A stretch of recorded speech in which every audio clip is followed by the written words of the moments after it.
Now, I should tell you, I was a minute late for today's live stream, or 2 minutes late, and the reason was I was replying to an email from the Toronto Star.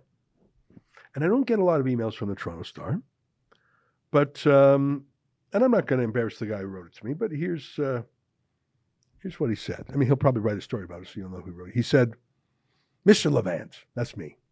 Hi, Mr. Levant. I'll just say Alan Woods. Doesn't say anything embarrassing other than he's for this. Alan Woods here from the Toronto Star newspaper. I'm writing up a little thing on Tucker Carlson's new, yet to be released documentary on Canada. We'll show that trailer to you in a minute. Trudeau and apparently the COVID-19 restrictions. I've only seen the trailer, of course, but it appears that the bulk of the footage he's used comes from Rebel News material. Also noted that Rebel contributors David Menzies and Alexandre Lavoie make appearances. Are there others that I'm perhaps missing? What I wanted to ask is whether in some sense it's a co-production. If Rebel News has some official involvement in the project, or if you guys are simply open the archives to Carlson's team. Thanks, Alan. I'll read my reply. Actually, why don't I forward this to you?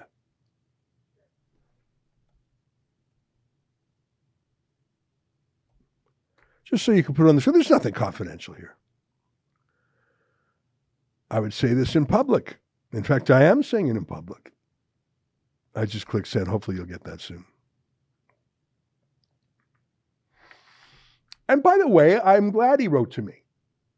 You know, the alternative is not to write to me and to write a story without seeking my input. And that's not a good idea. Part of journalism is reaching out to the people you're writing about. So feel free to pump that up as big as possible. I'll read from my own screen here. That's why I'm late. You can see the timestamp on this. I sent this actually after the show started. This is why I'm late. So I said, hi, Alan. Thanks for reaching out. And I mean that. Yeah, go ahead and pump that up as big as you can. Oh, don't even worry about it.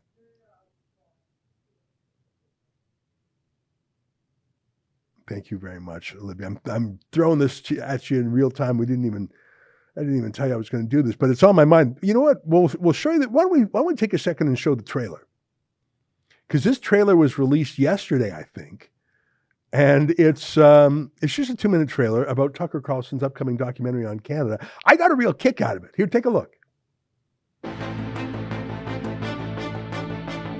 Welcome back from the Fox studio lot in Los Angeles. We're happy to be here. For more than 100 years, the United States has, as a matter of official policy, opposed dictatorships around the world. But what if tyranny arrived right next door? What would that look like? And what would our government do in response? Would we liberate the people living under authoritarian rule as we have around the world? That is the topic of our upcoming Tucker Carlson Originals documentary, Oh Canada. Here's a first look at what we found. The cost of freedom is always high, but Americans have always paid it. Some nations may be able to turn a blind eye to atrocities in other countries. The United States of America is different. Fortunately for the oppressed, America's influence is considerable. Roger, target marked by Islet. Oh, mankind. We like to say people kind. Exactly. All right. The police then moved in and arrested me. Bye, Daddy. In the entire time that I was in prison. They shot me point blank. My mouth, my nose, my eyes. I received bruises. My hands were bleeding. We'll place you under arrest right now. I was arrested and cuffed and put in jail. The greatest danger of all would be to do nothing. We care about saving innocent lives. The tyrant will soon be gone. The day of your liberation is near. You know what I like about that? I don't think that Tucker Carlson would literally support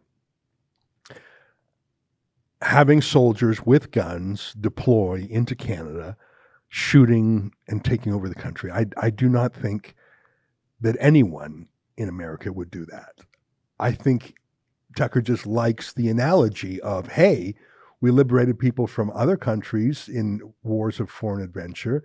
When they become tyrannies, why wouldn't we do the same around here? It's a thought experiment. It's a talking point. It's a conversation starter. But I think that drives Canadians mad. I think not all Canadians. I get a kick out of it because I see the humor and I see the juxtaposition. And by the way, I think that Trudeau's invocation of martial law is a third world move. It's a banana republic move. Seizing bank accounts, that's a banana republic move. That's a Hugo Chavez move. That's a Castro move. So that's why Alan wrote me that email. And here's my reply. I'll just read it back. It's just, I can't believe how many mainstream media journalists are suddenly gone nuts. I see Global News has gone nuts over this. I mean, he's got a sense of humor. There's a point underneath it. The point is Canada is becoming more of a tyranny. Can I read to you my reply to Alan Woods? So he asked me, hey, is this a co-production? Blah, blah, blah. And I said, hi, Alan, thanks for reaching out. The documentary is not a co-production. Several of our journalists were interviewed to tell their stories about police brutality. You know, that's what happened to both Alexa and David. In terms of the footage, we routinely allow other media, including the CBC, to use our footage on various terms. Sometimes we charge, sometimes we don't. I haven't seen this documentary yet, but I presume it falls under fair use, fair dealing. That's a copyright term, which means if you have a short clip and if you label where it's from, you're allowed to use it. I'm glad you're interested in what Tucker Carlson is doing, but I wish you were interested in the underlying story as a Canadian. And here I give a bit of a lecture. Precisely one person was shot during the entire trucker convoy, and it just happened to be our reporter, Alexa Levant, shot by Trudeau's riot police.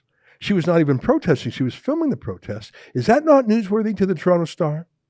By the way, the RCMP's own Internal Affairs Office has been investigating the officer involved for over a year. Why the silence from the Star? Would it be different if a left-wing reporter had been shot? What do you think? Same thing with the assault against David Menzies by Trudeau's personal bodyguards. They beat him up badly, dumped him on the sidewalk, but didn't charge him with anything. Same thing. Is that not newsworthy? Would your answer be different if it had been Stephen Harper's bodyguards or Doug Ford's bodyguards, or if the journalist had been a liberal? You seem to care more about showbiz gossip than about two journalists being violently attacked in your own province. Yours truly, Ezra Levant, Rebel News. P.S. I hereby give the Star permission to use our footage too, to show Trudeau's police brutality against our journalists. And Alan writes back. He says, Ezra, I was on a leave of absence from the Star and out of the country during the events in question, so I can't speak to your questions regarding how or why certain things were or were not covered by the Star. I do appreciate your prompt reply to my inquiry. That is a good answer for him himself, but just because someone was shot when you're on vacation doesn't mean you can't write about it when you're back. I don't think any other media, with the exception of our fellow independent online sister organizations, I think True North and Western Standard covered it, I don't think anyone has covered that. And that's the real point here. You know what really makes, you know what, actually, can you find it?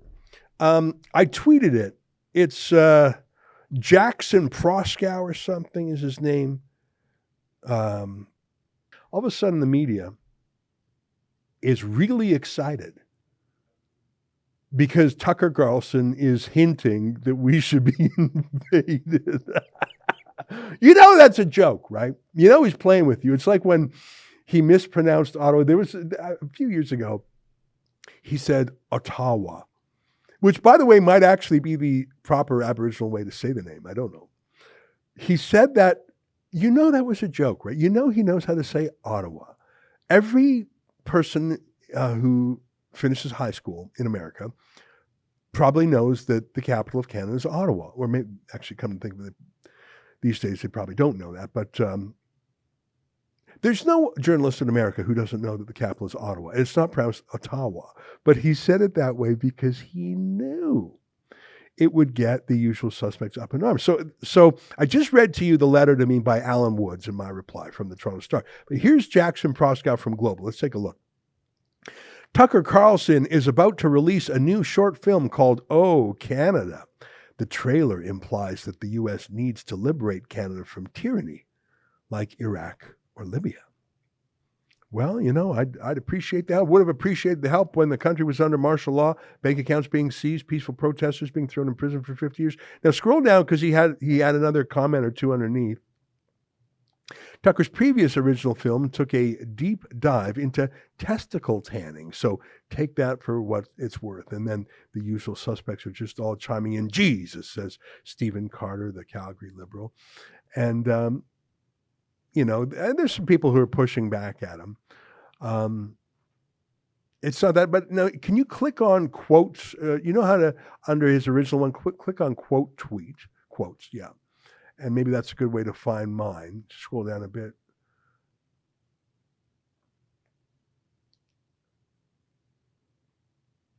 It just might be the faster way to find my reply.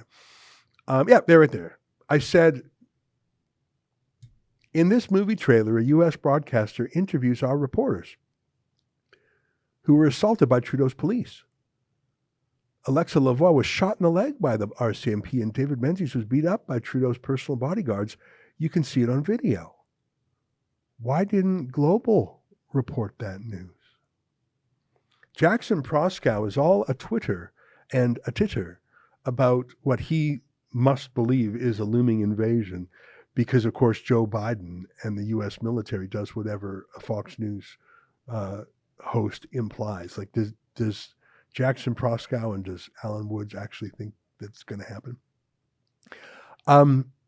So they're interested in the showbiz gossip because they love and hate Tucker Carlson at the same time. They hate him, and they'll only admit that they hate him, but they love him because Tucker Carlson equals eyeballs. Tucker Carlson equals web traffic. And really, Alan Woods, I barely recognize the name. Jackson Proskow, barely recognize the name. They're not household figures. But if you can engage with Tucker Carlson, you're going to get some of that heat because he's the biggest guy in talk shows, biggest cable news host in America.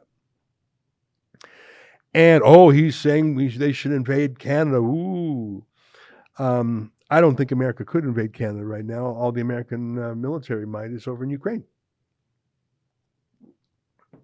Then again, so is Canada. So I think it would be like a fist fight.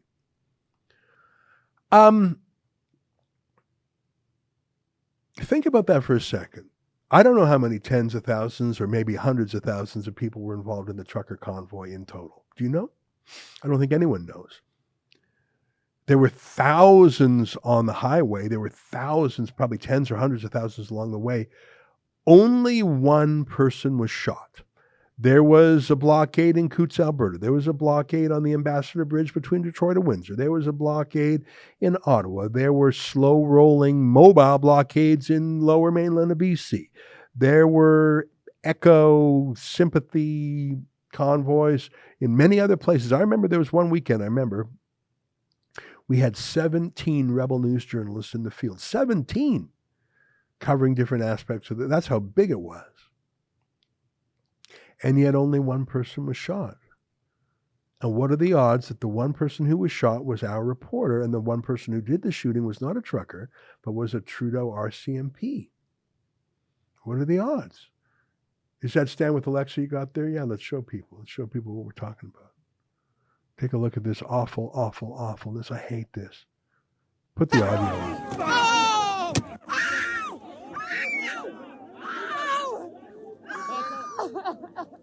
Hey girl, you alright? Got shot. Take care. Bring her out, come on.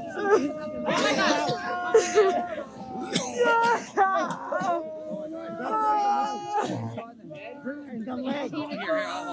Bring it down there. Bring it to the left. Oh, shit. Guys, take her out of the crowd. Bring her to the left. Hey, someone got shot in the head.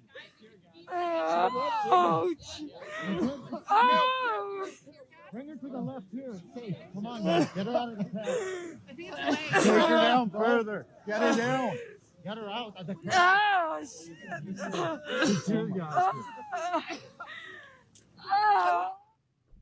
I hate hearing that. You know, we spend more than $100,000 a year on security for our people, but you cannot hire security to protect you against the police. The security, if police are by, lay down their weapons and walk away.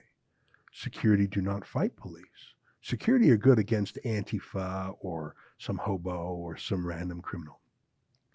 You cannot protect yourself against the state. When it's Justin Trudeau's RCMP that shoots you in the leg, there is no protection from it. You know, we're suing those dirty cops, those rotten apples. We're suing them. And by the way, the RCMP has an internal investigation. I should tell you what a sham that internal investigation is. The RCMP waited more than a year before even talking to the cop. It's a cover-up. It's a sham. It's a stitch-up. It's a lie. We're suing, and we got disclosure of various documents.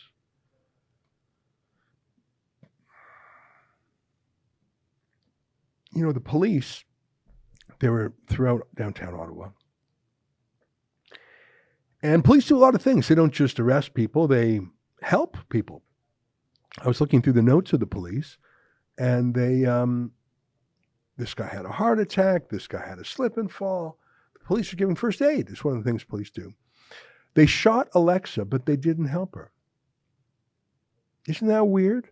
They shot her in the leg at almost point blank range, and nothing. They didn't see if she was okay. They didn't offer to take her to the hospital. What?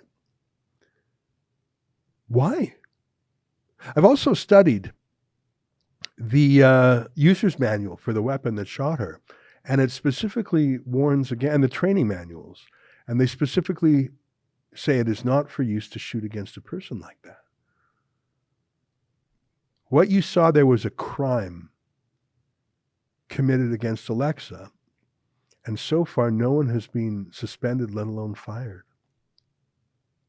So what I would say to Jackson of Global News and Alan of the Toronto Star is, hey, I know you're really interested in showbiz gossip, and I know you've got some Tucker Carlson envy going on, and I know you've got an inferiority complex, and I know you're excited that someone in America noticed you because you're Canadian and normally it's like you're invisible. I know all these exciting things are going on in your life right now, but you do realize that one of the reasons this is an interesting story is because you haven't covered it.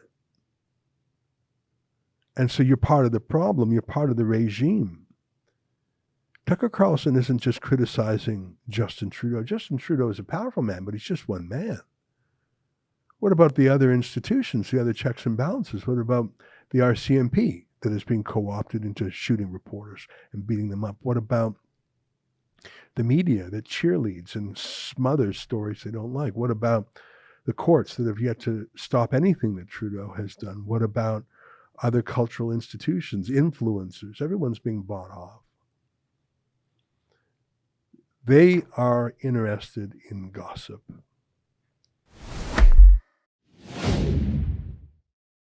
That's a clip from something we call Rebel News Daily. It's our daily live stream hosted by my friend David Menzies, but the show also includes a rotating cast of hosts and special guests, including me. It's a great way for us to talk about the news of the day as the news is happening in an unscripted fashion, and it's an awesome way for you to interact with us as well. We stream every weekday, 1 p.m. Eastern, 11 a.m. Mountain, wherever you find Rebel News.